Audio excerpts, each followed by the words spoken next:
I think we're good rolling. Okay, good. Recording? Yes. So, yeah, we're trying. All right. We're trying. No, that's right. Yeah, we're trying our best.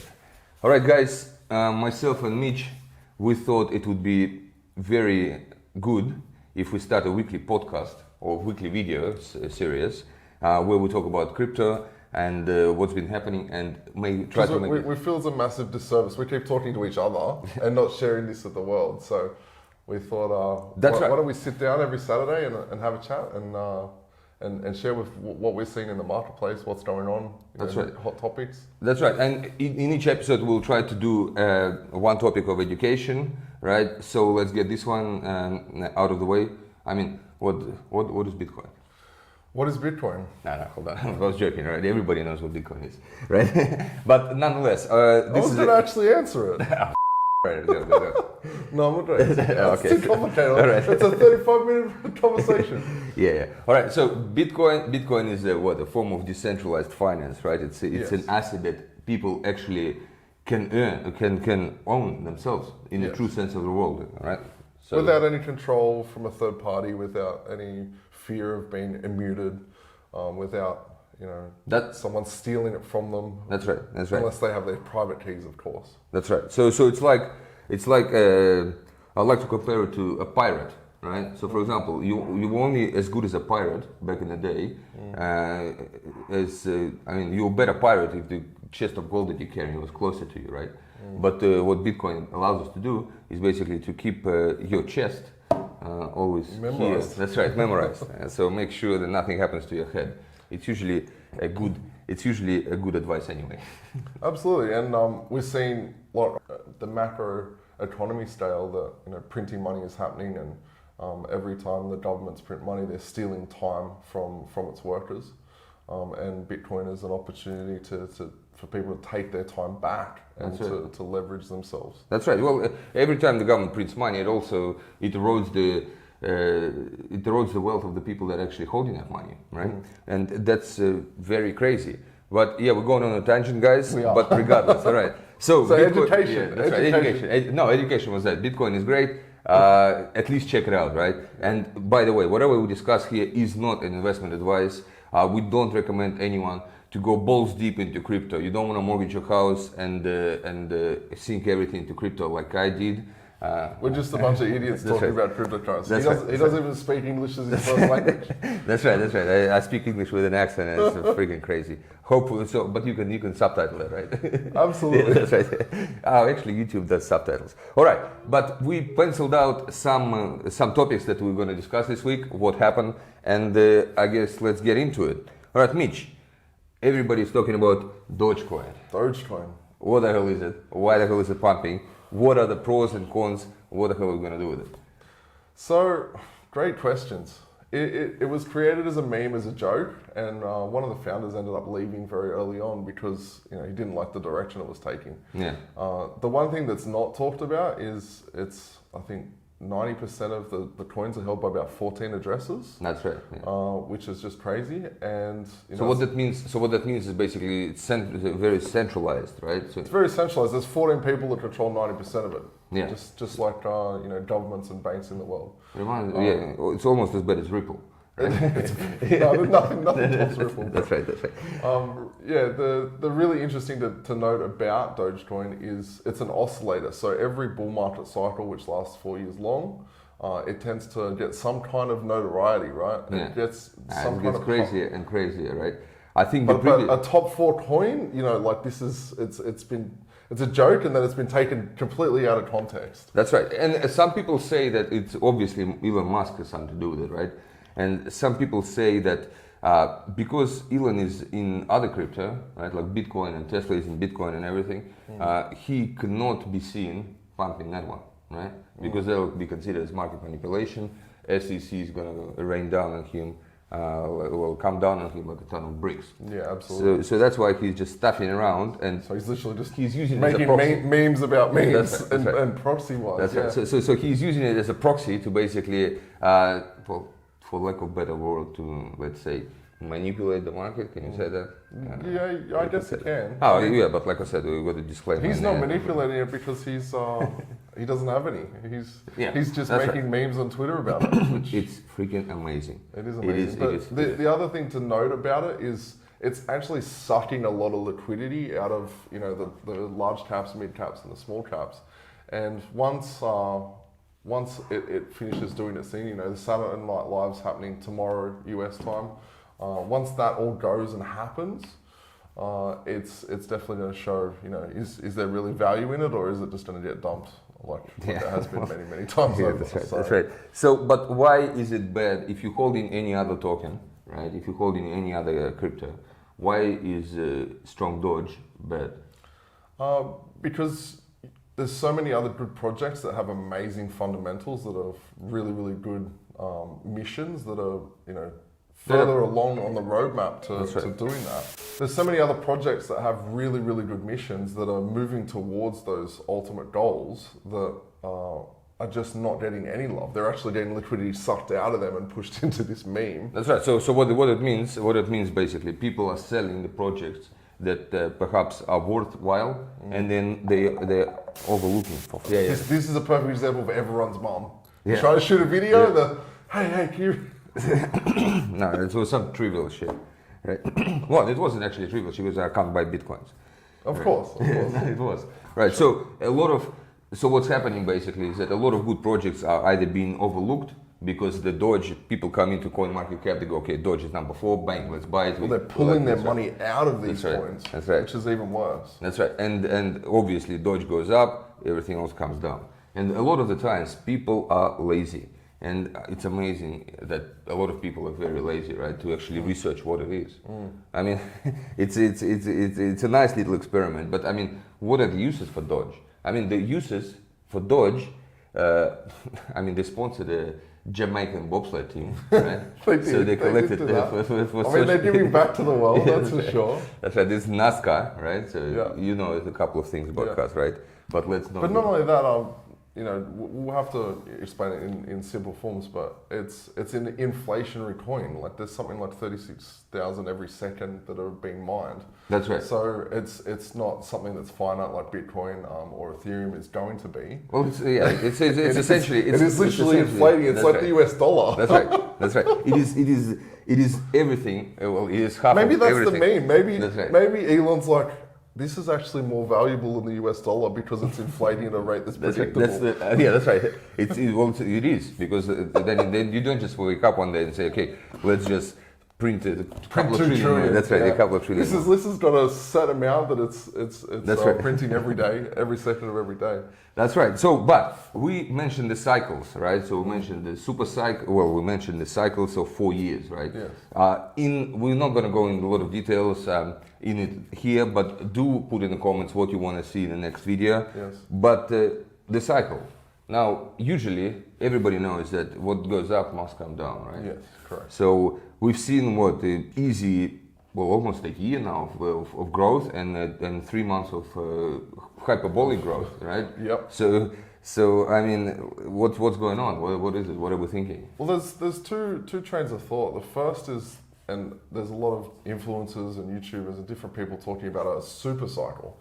For me personally, I don't think that it will happen. I think there's a 10, maybe 15% chance that we will have a super cycle. And what that is in a nutshell is we'll skip the bear market.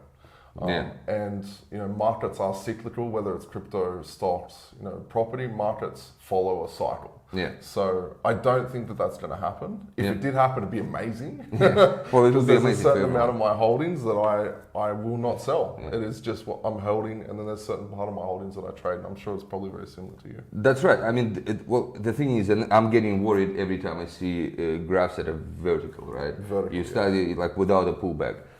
With anything, throughout the whole of humanity, we've seen everything. Like it needs to have a correction. Correct. It needs to have a correction, and a lot of the times, like it's always very funny, right? So we grow from, for example, 1,000 to 10,000, then we correct down to 7, and everybody loses their shit. Yes. Right? They go, shit, we're going down 30% down. When you've been around as long as you and I, it's like, it's a Monday. Yeah, that's right. So there was 2 weeks ago, everybody lost their shit about the 25% correction. And to tell the truth, I didn't even notice, right? Yeah. Because we've seen 46 corrections in a day. This one was 25 in 3 days or something. So that was nice and simple. Nice. The age-old thing is like, it goes up, I sleep well. It goes down, I sleep well. That's right. So there are some market neutral strategies, though, especially with yield farming currently. Yes. That's right. So we will talk about yield farming in more detail, because this is an inaugural episode. We're just basically getting our just getting the ideas out on the paper, really. That's right. And yield farming is something he's showed me a lot of. You can make some crazy returns in it. There is risk, obviously, impermanent loss risk. That's right. Impermanent loss risk and the risk of the protocol just don't. protocol to go back. That's it. Yeah, that's right. Yeah. All right, that's cool. NFTs. What do we? All right. So basically, to summarize, right? SuperCycle. We hope it is. And we hope it is, isn't. but it's probably not going to happen. That's right. So we are expecting a correction. So if you are into crypto and you see a 30% correction, don't panic. It will still be there when the correction finishes. That's right. And I think a crash versus a correction. I heard this the other day, and it absolutely nailed it. In crypto, 10 to 30% is a correction. That's right. And a crash is 40 to 75 plus percent. Yeah. Whereas in traditional markets, 2% up and down in a week is like, woo, let's celebrate. That's right. And a crash is 10%. Yeah. No, it's exactly right? And part of it is because crypto is 24/7 and you cannot stop the exchanges, right? That's right. It's because in traditional markets, if something falls down with over 10% or goes up to over 10, the exchange may pull the brakes on it, right? And that's what doesn't happen in crypto, and that's why we see the amplitude of the crashes a lot more. Now, going on to NFTs. Everybody's talking about NFTs. Has anyone heard about NFTs? I'm the king of NFTs. You are actually. You are quite literally the king. That's right. After my little appearance on national TV. And what did that sell for? Just to summarize. So you jumped on national TV. If you haven't seen it, there's a link below. And what he thought would be cool is if they actually made an NFT, and they did, and it sold. What did it end up selling for? It sold for, I think, 11 grand US, right? 11 grand US. And it was all given to charity. Yeah. And we're giving it to musicians on the street charity, right? I think it's, I'm not, it's like MM. So it basically helps disadvantaged kids who want to be musicians and do busking and everything. It helps them to get the instruments. It helps them to even sleep at night if they don't have anywhere to stay. Yeah. So it's a very nice charity. I guess we'll put a link there below the video too. So if you want to help them out, that'd be cool. But regardless, we created an NFT as part of an episode, and it actually sold for 11 It was not bad. The half day's work. It was a little more than that, but yeah, and a little more people. That's right. Yeah, a couple more people, a little bit more than half day's work. Right. $11,000 for charity. Yeah, that's right. And then there was a great discussion after that with the artist in Melbourne, the street artist. That's right, Lash Sucks. Yes. Lash Sucks, and he's made $3 or $4 million just since NFTs have come online. That's and right. He's looking to make 10+ million by the end of the year, which is amazing. That's right. But for those of you that don't know, Lash Sucks is Australian Banksy. Yes. Right? So that's he's known as Australian Banksy. He does awesome memes and awesome street art, right? So he would have Putin kissing Biden. Yeah. Right, that's my favorite one. That's like they did on the Berlin Wall. It's my favorite one. But a couple of weeks ago there was a particular NFT that is very interesting, right? Yes. There was what is it? Disaster Girl. Disaster Girl. Right. Okay. Yeah, that's the photo of the girl. There's a house burning down behind, and she's just like smiling, right. And she's about 9 years old. That's right. So that's a famous meme. That's a famous meme that has done the rounds, right? Everybody's seen it. Everybody just smiling in the face of adversity. That's right. Is one of those.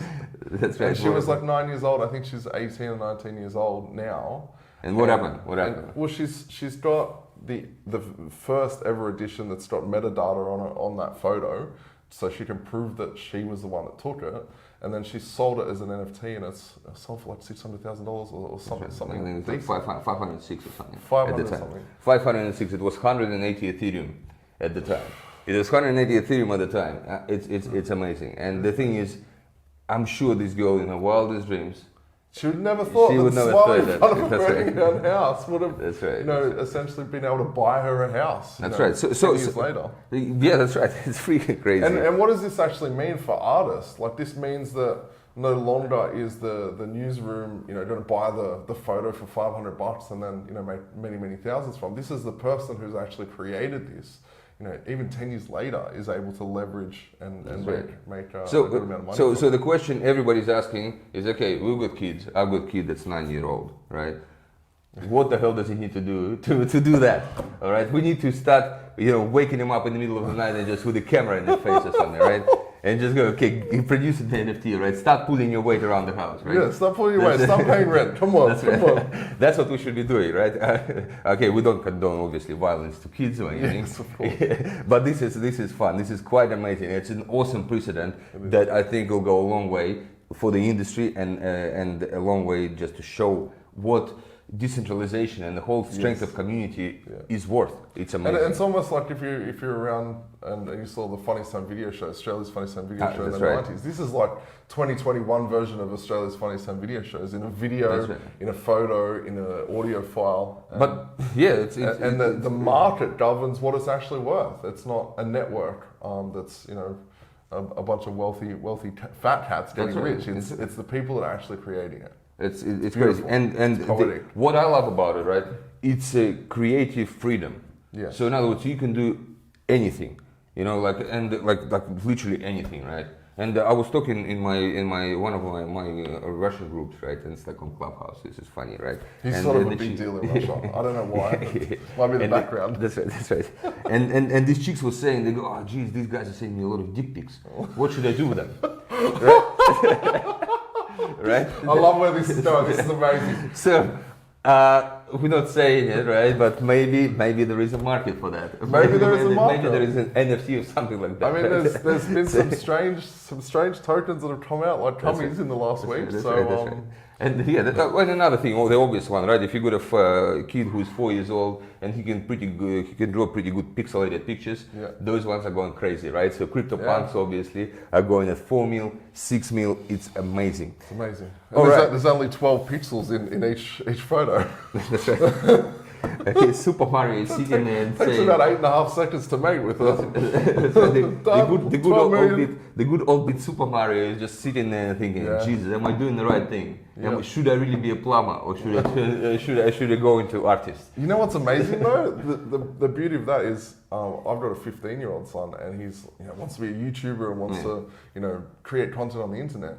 So it's going to go from just being a YouTuber to people are going to go back to wanting to be artists. They're going to go back to wanting to create art. It's amazing. It really is amazing. I mean, there is a lot of criticism for it, right? And do not run and buy just a freaking NFT or CryptoKitty. Well, actually, CryptoKitty you should probably buy.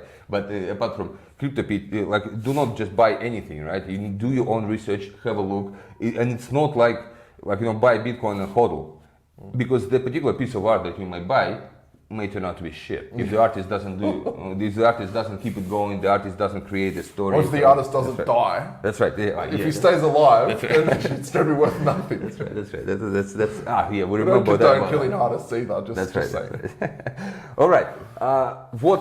So this week and the last couple of weeks have been really turbulent. We should for those of you that don't know, I mean, crypto is definitely mainstream, right? And listing of Coinbase obviously proved that. Yeah. Right? And retail is definitely starting to show up. That's right. It's going crazy. Where to from here? What do you think? So until we see everyone next week, what do you think people should expect? What do you think will happen?